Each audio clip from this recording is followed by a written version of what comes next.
संविधानाच्या पाया पडा किंवा संविधानाच्या प्रति लोकांना दाखवा, याच्यामध्ये चर्चा फक्त रंगली. इथले जी जनता आहे, लोक जे आहेत, त्यांचे प्रश्न सुटतील का? नाव ठेवताना बऱ्याच वेळेस आम्ही थोडी युपी बिहारची लोक आहेत, युपी बिहार मध्ये असं होतं असं लोक म्हणतात. ज्या युपी बिहार मध्ये ज्या गोष्टी होत होत्या त्या महाराष्ट्रामध्ये आता मागच्या 5-10 वर्षामध्ये होताना दिसत आहेत. पुढे निवडणूक आहेत म्हणून अशा काहीतरी गल्ला भरू योजना येत आहेत.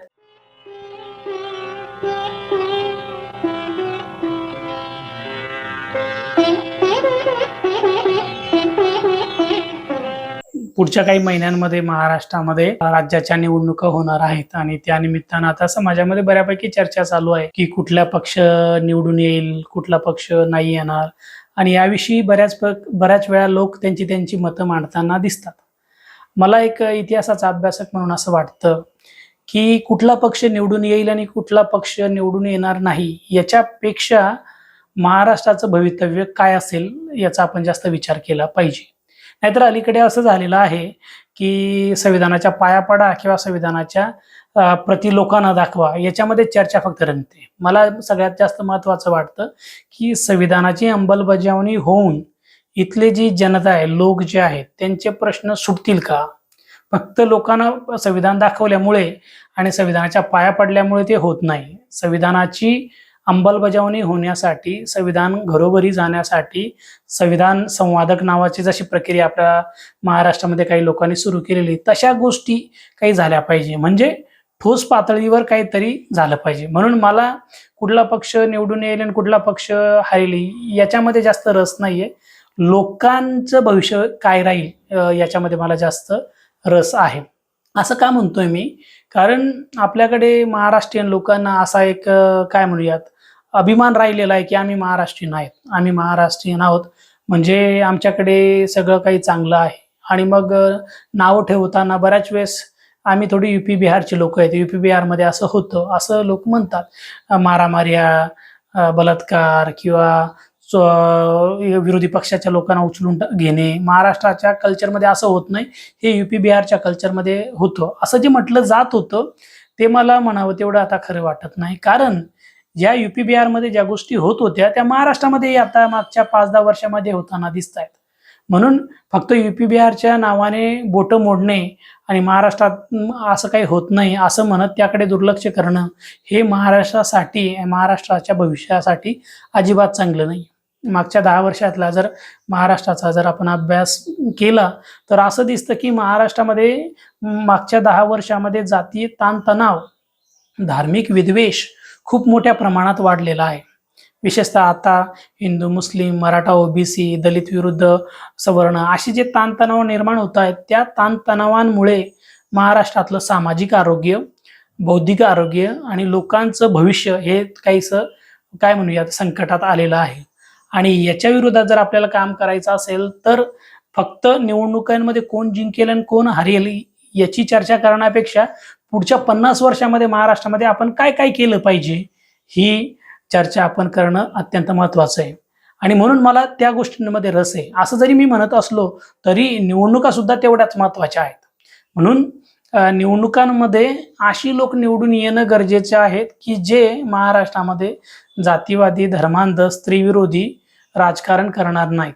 जे लोक असे राजकारण करतात त्या लोकांना घरी बसवण्यासाठी लोकांनी प्रयत्न केले पाहिजेत. कारण असं म्हटलं वाटतं की मागच्या काही वर्षांमध्ये ज्या पद्धतीने धार्मिक विद्वेष वाढवला जातोय, म्हणजे एक काळ होता असा महाराष्ट्रामध्ये की कुठल्याही पक्षांचे, मग ते काँग्रेसच्या असू द्या किंवा शिवसेनेच्या असू द्या किंवा भाजपच्या असू द्या किंवा मग राष्ट्रवादीच्या असू द्या, कुठलाही जर पक्षाचा एखादा नेता असला तर तो नेता हा महाराष्ट्रातला नेता आहे असं त्याच्या बोलण्यातनं दिसायचं. म्हणजे महाराष्ट्राच्या समाज संस्कृतीच्या आणि प्रबोधनाच्या वारशाचा तो माणूस काहीतरी भान ठेवत होता.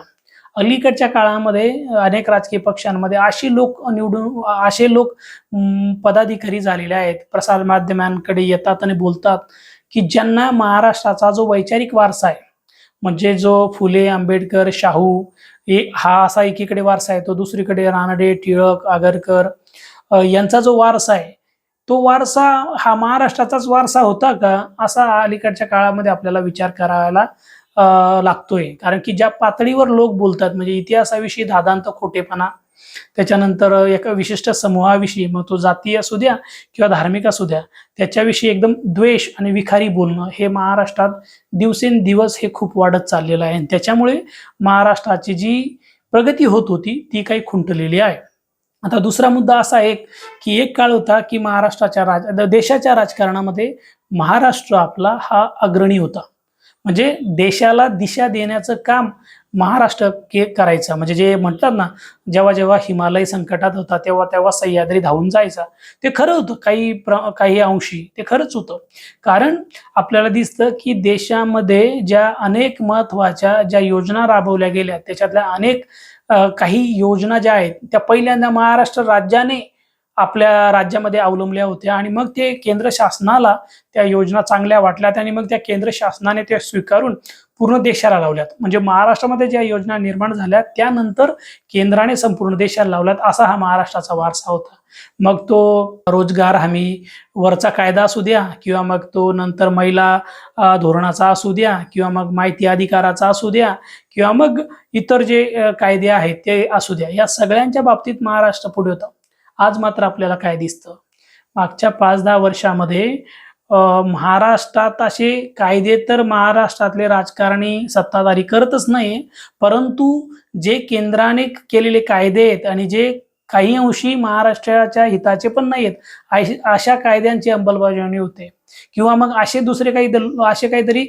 काहीतरी योजना आणल्या जात आहेत की त्या दीर्घकालीन काही परिणाम करणार नाहीत अशा योजना आहे. फक्त पुढे निवडणूक आहेत म्हणून अशा काहीतरी गल्ला भरू योजना येत आहेत. त्याच्यामुळे मला वाटतं की महाराष्ट्राचा जो वारसा होता तो काही नाकारला जातोय किंवा तो दुर्लक्षला जातोय.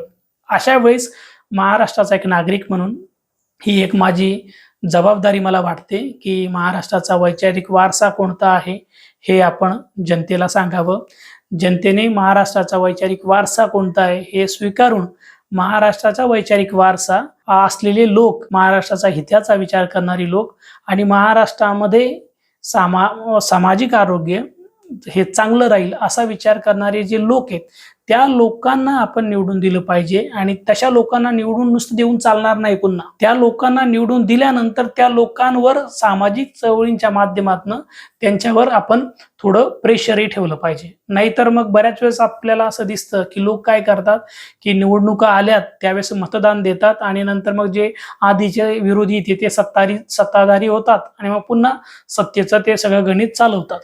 मला वाटतं की महाराष्ट्राला जी एक चांगली दीर्घ परंपरा होती सामाजिक चळवळींची, ते लोकहितवादी असू द्या, आगरकर असू द्या, रानडे असू द्या, महात्मा ज्योतिराव फुले असू द्या, म्हणजे 19व्या शतकापासून समाजाच्या हिताचा, स्त्री पुरुष समानतेचा, जाती व्यवस्था विरोधाचा, हिंदू मुस्लिम ऐक्याचा जी विचार सांगणारी आपली इथली महाराष्ट्राची प्रबोधन परंपरा होती त्याविषयी आपण लोकांमध्ये विचार गेला पाहिजे आणि तो वारसा आपण थोडा पुनरुज्जीवित करण्याची गरज आज मला वाटते.